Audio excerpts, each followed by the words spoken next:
if you're feeling resentful about something, there's a shadow that reveals itself in two ways. One is it's a pointer to your immaturity. You need to be more disciplined. You have set goals, hypothetically, and if you haven't, then you're under the sway of someone else, or you're undisciplined and unintegrated and incoherent, which is all shadow life in some sense. You're pursuing short-term impulsive goals because you haven't thought it through. You're pursuing goals that other people have established for you. You're not pursuing any goals at all because you're too nihilistic to believe that life has any purpose. All that's shadowy, let's say. But maybe you have set goals and now you're resentful about all the work that you have to do in order to acquire those goals. And maybe that manifests itself as a broad-scale critique of social structure. That's immaturity. And so you can delve into that and you can find out where you're still a spoiled child and hopefully take action to rectify that.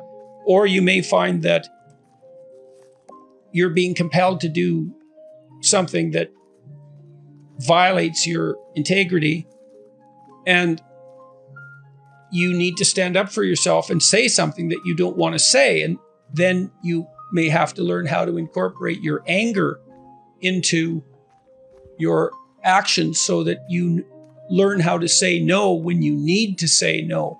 And so that actually means that you're furthering your ethical pursuit as a consequence of integrating your shadow rather than deviating from it. Aggression, which can be repressed, sexuality, lust, let's say, which can be repressed. Those things are extremely useful servants when they're integrated into the whole. If you're without aggression and anger and incapable of it, that doesn't mean that you're on a good path and that anger knocks you off it. That can happen, but it's much more appropriate and sophisticated to note that the probability that you're going to pursue a higher good is magnified by your integration of all your emotional and motivational states, even the ones that can cause a tremendous amount of trouble when they're left to manifest themselves in isolation. You're way too agreeable. Well, I would say you could practice saying what you really believe, that you can take a vow to tell the truth. And that will make you much less agreeable. Agreeable people are perfectly willing to sacrifice what they know to be the case to maintain short-term social harmony. And it's not so much that they repress what they think, it's often that they don't even allow themselves to fully realize what they think. So commitment to the truth can make an agreeable person, will stop an agreeable person from being a doormat. I kind of outlined the reasons why people become deceitful, arrogant, and resentful. And we have our reasons. It's in some sense, it's a miracle that it doesn't happen all the time. And so I say, well, here's the problem. Death chases you, you're mortal, and illness will be a part of your life and a part of the lives of people you love. And it will be terrible, maybe beyond your imagining. You're stuck with that, man. And culture, there's a tyrannical aspect. It crushes you and turns you into a cog and maybe destroys the best in you to some degree. You're stuck with that. And then you're just a massive contradictions and trouble. You can't get yourself organized. You're doing all sorts of things you don't want to do and not doing the things you know you should do. And, putting obstacles in your path just so you can trip over them. Well, there's the landscape. Well, why would you turn to the dark side, let's say, in the face of that? It's like, no wonder, obviously. But it doesn't help. It seems to make everything worse. So, and it doesn't seem, if you're objecting to the fact that things are bad, it doesn't seem that making them worse is a tenable solution. It's an attractive solution at times because people think deeply. Oh, to hell with this. It's so awful that I'll just add to the misery out of spite. And man, if you don't see that compulsion of that argument, either you're not, I don't know, maybe you're fortunate. Maybe you're fortunate. You're sheltered. Maybe you're saint-like. That would be good. But it and you see this in clinical practice all the time. Voluntary confrontation with what is threatening and unknown tends to be curative. And not always. Like there are mistakes people make. So for example, you often see these trauma teams rush in to talk to people just after, say, a mass shooting or some kind of terrorist attack. And like, it does not help people to have them review the trauma that they're currently experiencing.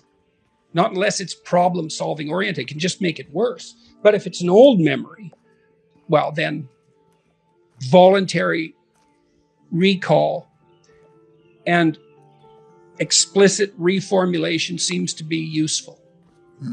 Or at least it's better than anything else we know. His proposition was that every ideal is a judge. And that makes perfect sense, because an ideal is something to which you aspire. And the gap between you and that ideal, if it's your ideal, is felt as judgment. And so that's one of the reasons people are very afraid to have an ideal, to make it. That's why I wrote, do not hide things in the fog. It's like, well, you should lay out an ideal. You should pursue an ideal. Why wouldn't you? Well, when you make your ideal explicit, it turns into your judge. Well, then you can listen to that judge and move forward and transform. But, it's pretty damn harsh. Because especially to begin with, you posit an ideal, especially if you're in a mess. God, every bit of you is being judged as unworthy. Everyone looks at the costs of making a decision.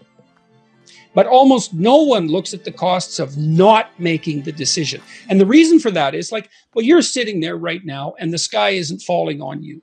And so you're not calculating the costs of sitting there because nothing's happening. And then if you decided to do something different, you might calculate the costs of doing that. But you've already zeroed out the costs of inertia. But they aren't zero. There's no zero cost. There's risk here and there's risk here. And you don't like that idea because you want security, and no bloody wonder. It's no wonder you want security. But when you're making a decision, you need to reawaken the costs of inertia. I mean, those are opportunity costs, let's say, something like that. There are ways they are formally considered, but just going along as you are when everything is changing around you is also a costly decision. And so if you know that, you think, well, there's danger here and there's danger here, then that, weirdly enough, that frees you up, because then you can pick the danger that you prefer. Now, the price you pay is the realization that there's no security down either road. And you have to wake up to that now and then in your life. It's very unpleasant. It's not surprising people don't do it. But again, the costs of failing to do it are worse. Do not do what you hate. And what does it mean? Well, it doesn't mean, geez, I hate getting up at 8 o'clock in the morning to get ready for work. That just means that you're not very disciplined, or maybe that it might mean something deeper. But I'd start with lack of discipline before, rearranging your whole life. Because you might say, well, I hate getting up at 8 o'clock in the morning no matter what I'm doing, and then it's not your job. I don't mean don't do difficult things.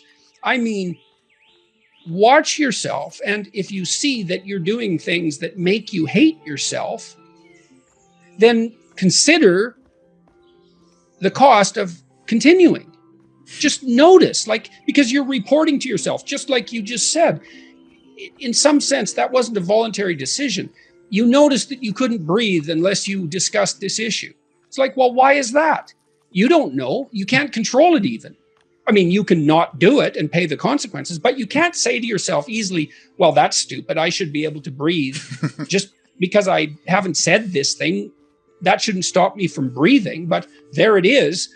And wise people that I've read, often associated with the establishment of the Christian church, actually, this seems to be something that was a continual topic of discussion, noted continually that we do things that we can't control, and we're subject to forces that we can't control, and those are forces that are associated with our own destiny, I suppose, certainly our own conscience. And you just have to watch. You find out who you are. I'm the person who has to say this. Why? I don't know exactly, but I know that if I don't do it, there's going to be a price.